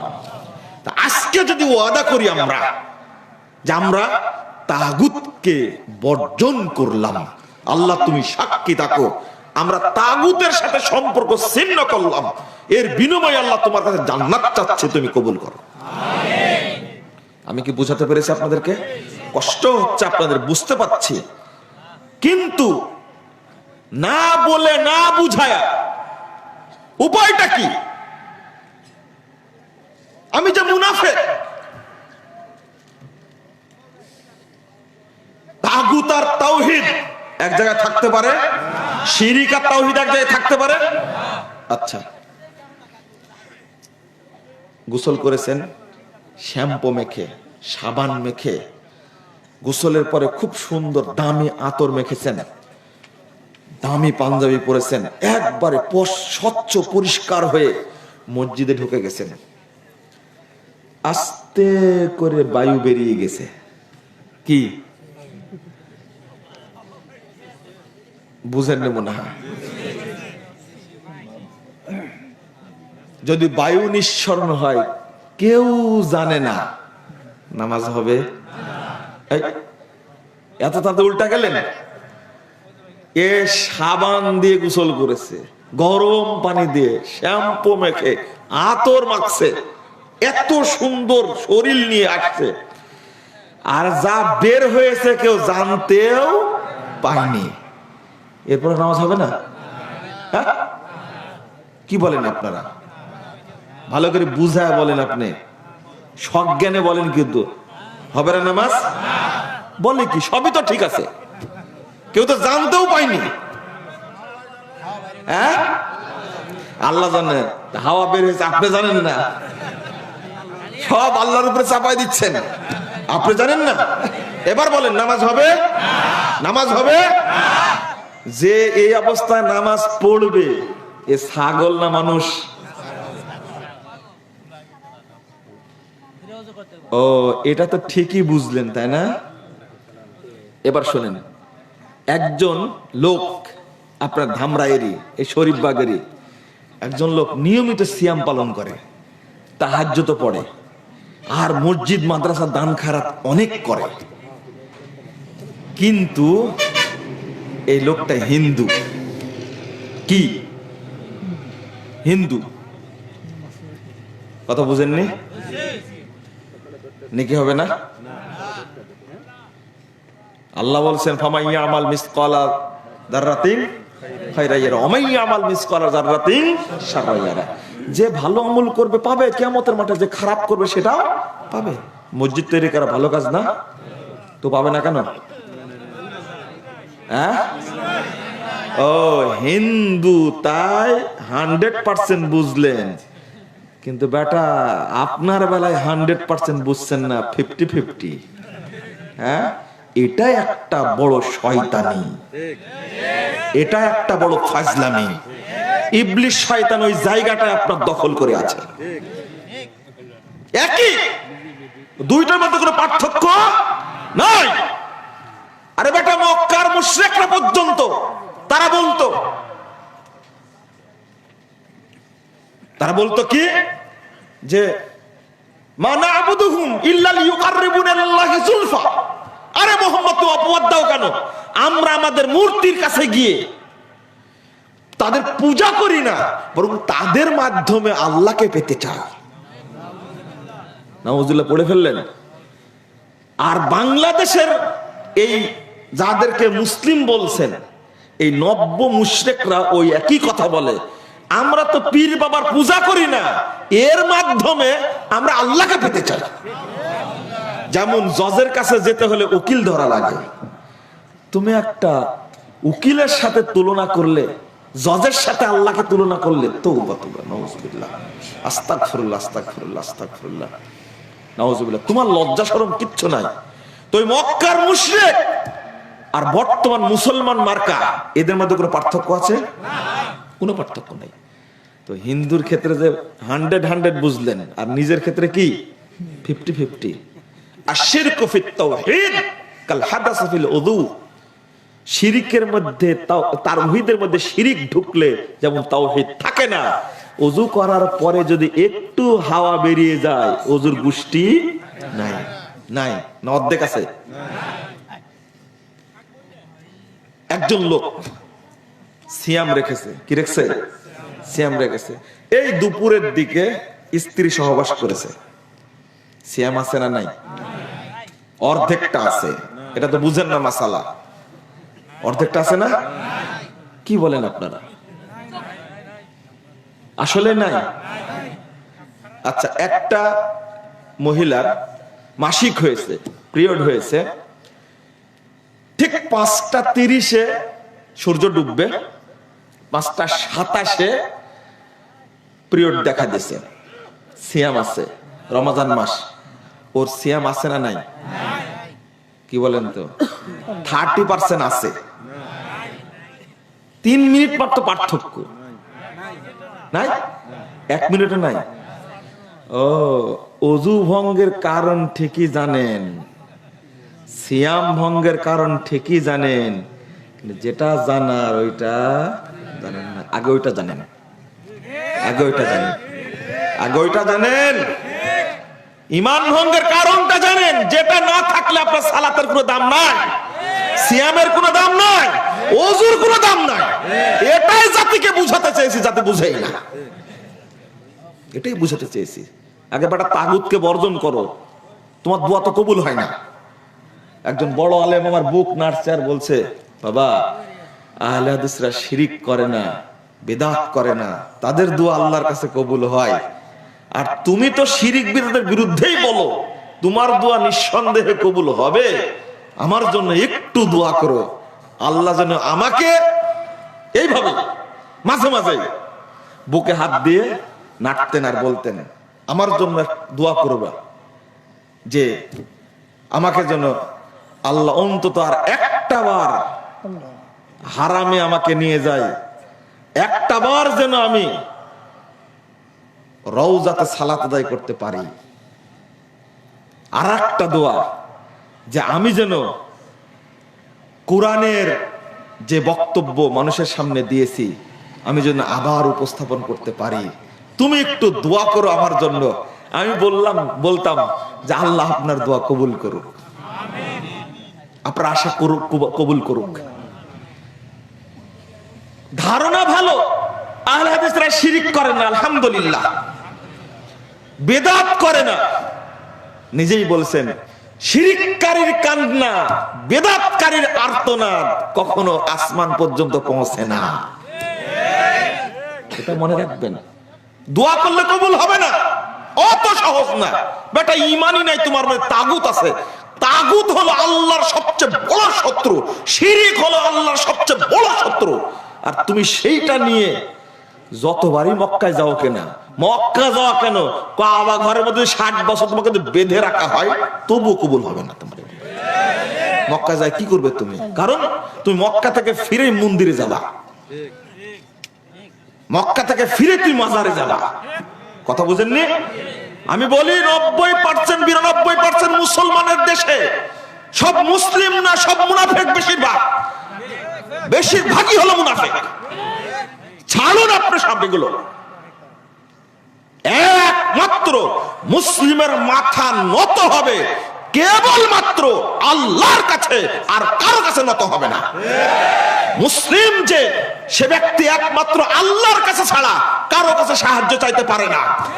মুসলিম যে সে ব্যক্তি জবেহ করতে পারে একমাত্র আল্লাহর নামে, অন্য কোন পীর ওলির নামে জবেহ করতে পারে না। মুসলিম যে সে মসজিদে ইবাদত করতে পারে, কোন মাজারে খানকায় যেতে পারে না। পূজা করা শিখছো, আর এই যে 31st নাইট পালন করলে, ওই যুবকরা তোমরা তো তোমার জীবনটা নষ্ট করলে, যৌবনটা নষ্ট করলে। এমনি তো লজ্জা টজ্জা সবই নষ্ট করেছো, যৌবন তো গেছেই, ইমানও গেছে, তোমার আখলাকও গেছে। মানে ওই যে গার্লফ্রেন্ড আর বয়ফ্রেন্ড চলতে গিয়ে এই যুবকদের, ছাত্র ছাত্রীদের ইজ্জত সম্মান ও মানুষ সত্যও চলে গেছে। মানুষ নাই, কি হয়ে গেছে? পশু হয়ে গেছে। মানুষ নাই, পশু হয়ে গেছে। এখন তুমি যেটা করলে, কেক কেটে তুমি যে উদযাপন করলে, বিরিয়ানি যে খেলে রাত্রিতে, তোমার একটু শরম করলো না? এই শীতের রাত্রিতে তুমি বেরিয়ে দেখো,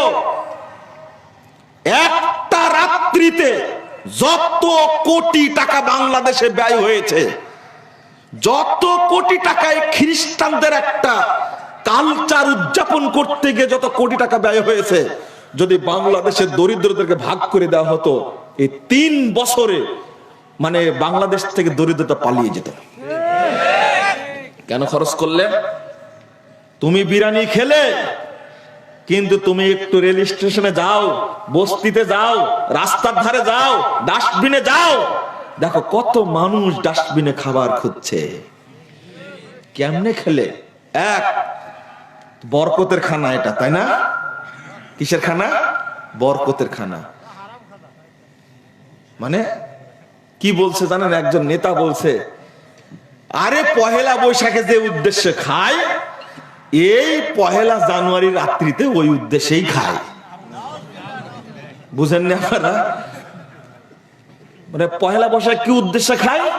মঙ্গল শোভাযাত্রা বের করে না? মানে বৈশাখ কি মঙ্গল দিতে পারে? শিরিক হয়ে গেল না এটা?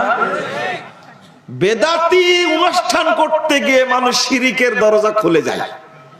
তাই তো হচ্ছে। কেন তুমি এই নিয়াত করলে কেন? তাহলে সবে বরাতের মতোই তো হলো। হুজুরেরা ফতোয়া দিছে এই দিনে ভাগ্য পরিবর্তন হয়, অতএব ভালো মন্দ গরু ছাগলের গোস্ত খেলে সারা বছর গোস্তই খাবে।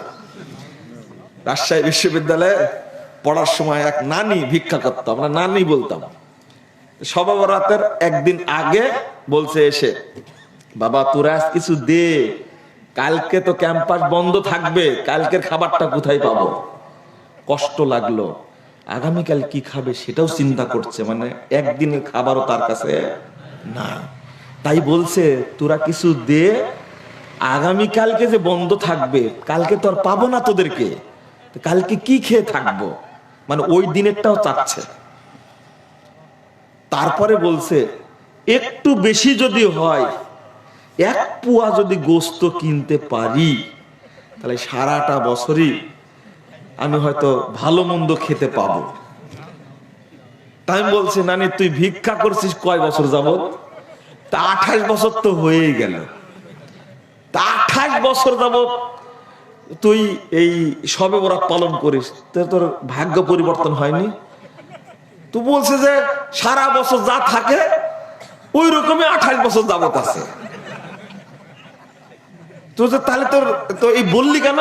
হুজুরেরা কয় তাই কই। কি চমৎকার উত্তর! চিন্তা করতে পেরেছেন? 28 বছর নানি ভিক্ষা করে, ভাগ্যের পরিবর্তন হয় না। ঠিক ওই ভেসটা ধরেছে 31st নাইট, এইটা যদি উদযাপন করে সারা বছর ভালো থাকবে। পান্তা ভাত খায়, ইলিশ মাছ দেয়া, উদ্দেশ্য হলো এটা সারা বছর যেন বৈশাখ আমাকে কল্যাণের মধ্যে রাখে, সারা বছর যেন এই পান্তা ভাত দেয়, ইলিশ খায়। যেন ইলিশ চোখে দেখো বেটা তুমি, কারা খায়? দরিদ্রদেরকে ওরা তুচ্ছ তাচ্ছিল্য করে। যে দেশের মানুষ ডাস্টবিনে খাবার খুঁজে ফেলায়, ওই দেশে তুমি 15,000 টাকার একটা ইলিশ মাছ কিনে খাও, তোমার মরা উচিত, গলায় দড়ি দিয়ে মরা উচিত তোমার। প্রধানমন্ত্রী এক সময় বলেছিলেন, পয়লা বৈশাখে ইলিশ না, শাক দিয়ে ভাত খাবেন। তার আশেপাশে যারা থাকে একটাও মানে এই কথা, একটাও মানে। বরং বাংলাদেশের সম্পদ চুরি করে করে কেউ কানাডায় নিয়ে গেছে, কেউ মালয়েশিয়ায় নিয়ে গেছে, কেউ ইটালিতে নিয়ে গেছে, কেউ যুক্তরাষ্ট্রে নিয়ে গেছে, কেউ যুক্তরাজ্যে নিয়ে গেছে, কেউ সিঙ্গাপুরে নিয়ে গেছে, বড় বড় পাহাড় গড়েছে।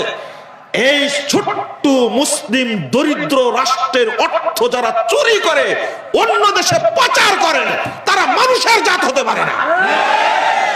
তোমাকে বাপের প্রত্যেক সম্পত্তি ক্ষমতা পেয়েছো চুরি করে না কানাডায় বাড়ি করবা, চুরি করে তুমি লন্ডনে বাড়ি করবা, ইংল্যান্ডে বাড়ি করবা, তুমি চুরি করে আমেরিকায় বাড়ি করবা।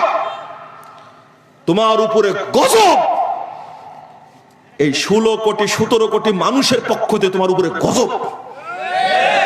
তুমি কেন দুর্নীতি করলে?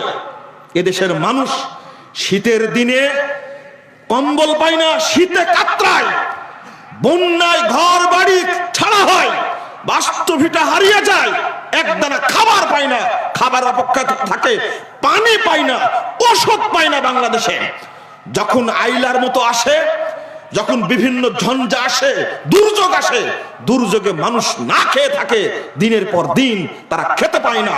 আর তোমার মতো এই দেশের সন্তান, তুমি কুসন্তান, এই দেশ থেকে ওই দরিদ্রদের মুখের খাবার কেড়ে নিয়ে গিয়ে তুমি আমেরিকায় বাড়ি করো, তুমি কখনো ভালো সন্তান না, তুমি কুসন্তান।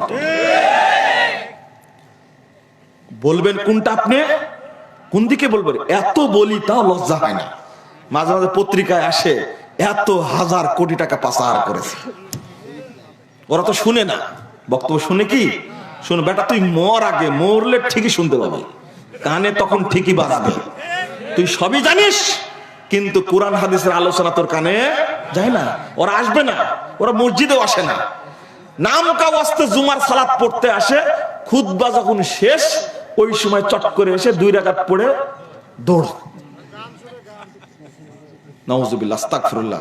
আল্লাহ আমাদেরকে হেফাজত করুন, আমিন ইয়া রাব্বাল আলামিন। তো আপনি এই দিবস পালন করতে গিয়ে যেটা করছেন, আপনারাও ঘর শিরিক মুক্ত করতে পারেননি। কেন? আপনার ছোট্ট বাচ্চাটার প্রতি বছর জন্মদিবস পালন করেন। বক্তব্য শুনতে আসছেন কেন? কেন আসছেন?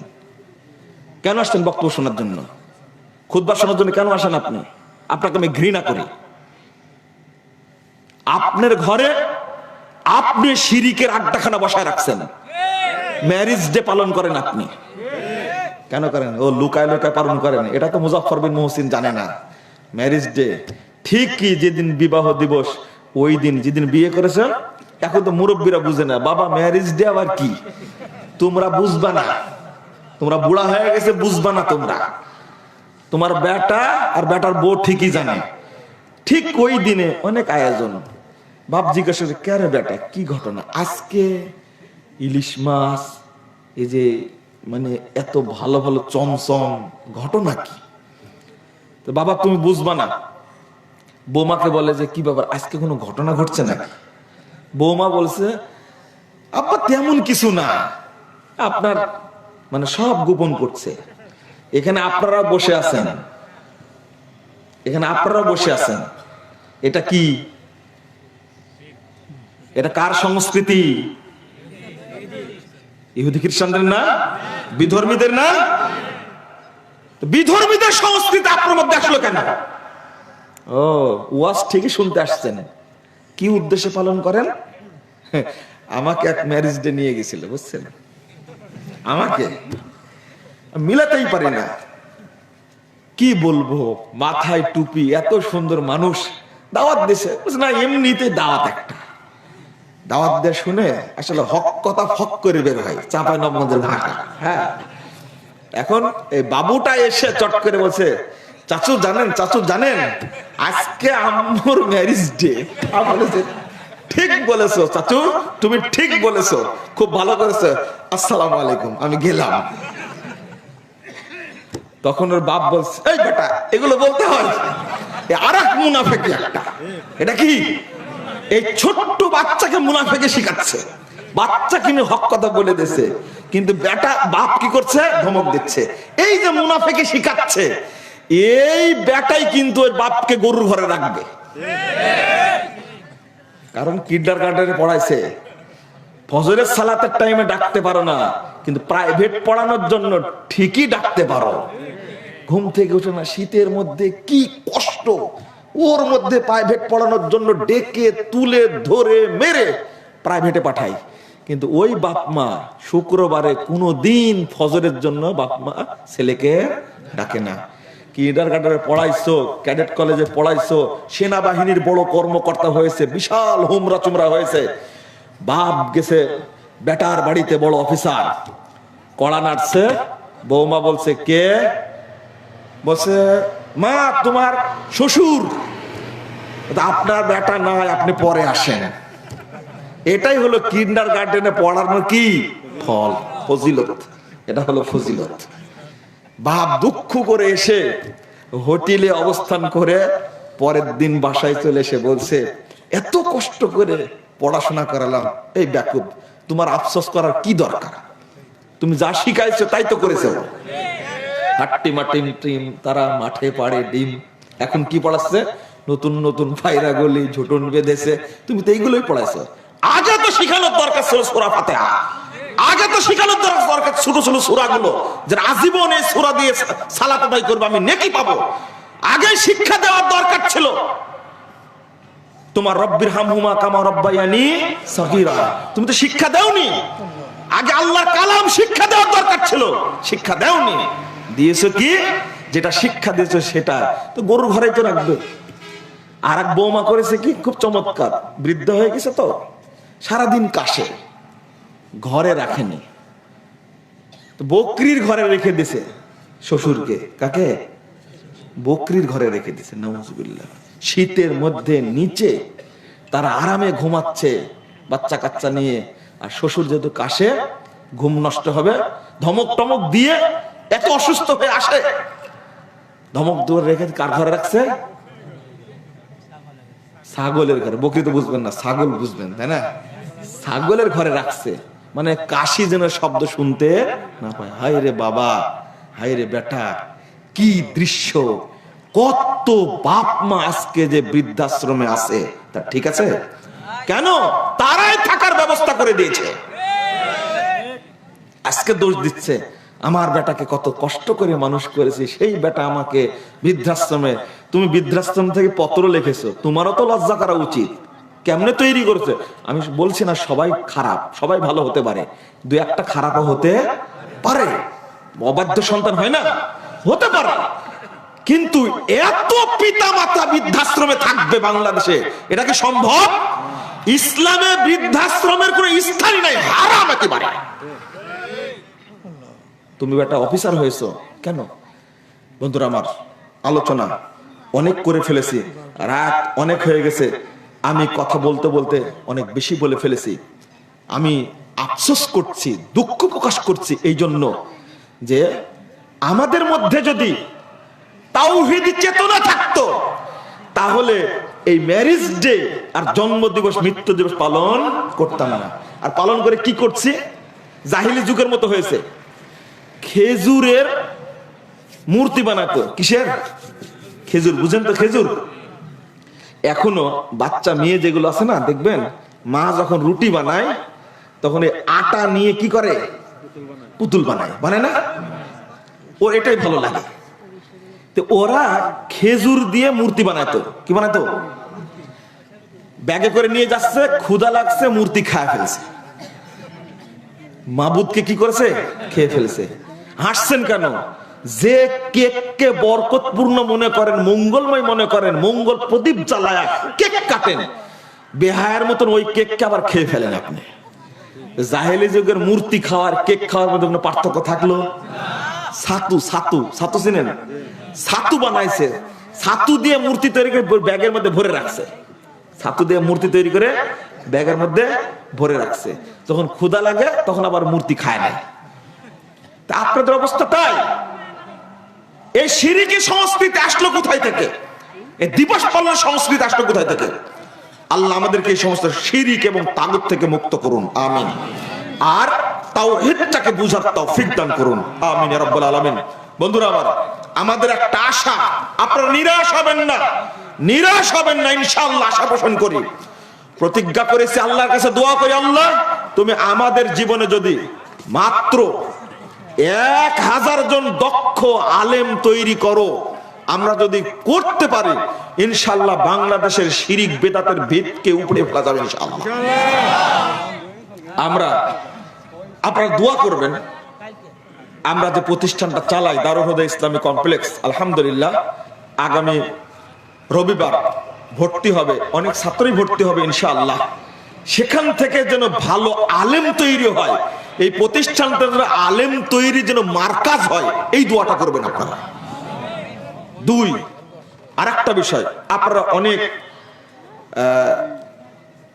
প্রশ্ন করেন, এখন দাওয়াতের অনেকগুলো মাধ্যম হয়ে গেছে আলহামদুলিল্লাহ। আমরা অন্তত প্রচেষ্টা চালাই দাওয়াতের মাধ্যমের জন্য। অনেক বইগুলো ফ্রি বিতরণ করি, আপনাদের কাছে অনেকের কাছে হয়তো এসেছে। এক নজরে ওযু সালাত, এক নজরে সিয়াম রমাদান, এক নজরে আকীদা তাওহীদ, এক নজরে হজ উমরা, এগুলো বিনামূল্যে আলহামদুলিল্লাহ বিতরণ করি। তবে আপনাদের সহযোগিতায় সারা দেশে, দেশের বাহির থেকে দিনী ভাইরা সহযোগিতা করে আমরা বিতরণ করি। এক নজরে আকীদা তাওহীদ, এই বইটা সবচেয়ে ভালো কাজ করছে আলহামদুলিল্লাহ। আর এক নজরে ওযু সালাত, এই বইটা।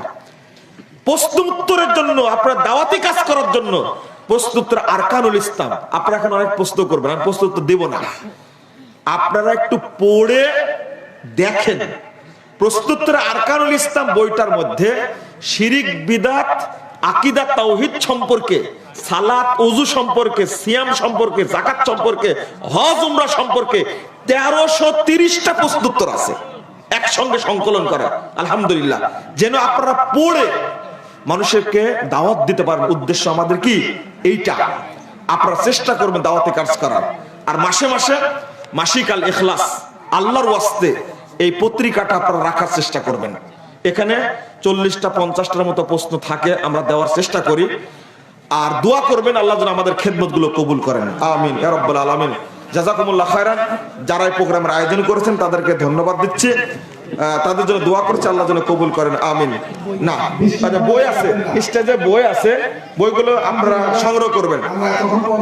জাযাকুমুল্লাহ খায়রান। সুবহানাকাল্লাহুম্মা ওয়া বিহামদিকা আশহাদু আল্লা ইলাহা ইল্লা আনতা আস্তাগফিরুকা ওয়া আতুবু ইলাইকা। আসসালামু আলাইকুম ওয়া রাহমাতুল্লাহ।